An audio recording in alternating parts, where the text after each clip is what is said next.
बस ड्रायव्हरकडून मॅनेजरला बेदम मारहाण करण्यात आल्याची घटना घडलेली आहे। लोखंडी सळईनं ही मारहाण झाल्याची धक्कादायक घटना घडलेली आहे। विरारच्या अर्नाळा बस डेपोमधली ही घटना आहे। साप्ताहिक सुट्टीच्या क्षुल्लक कारणावरून ही मारहाण झाली आहे। बुधवारी सकाळी 11:30च्या दरम्यान ही घटना घडलेली आहे। सिद्धेश्वर सूर्यवंशी असं 40 वर्षीय जखमी मॅनेजरचं नाव आहे। त्यांच्या पाठीवर लोखंडी सळईचा मार लागला असून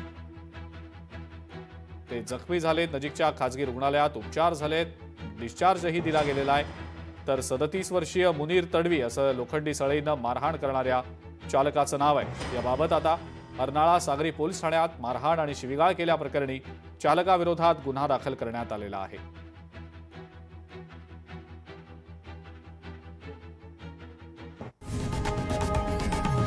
लोकशाही मराठी ऐका, पहा, जागरूक रहा।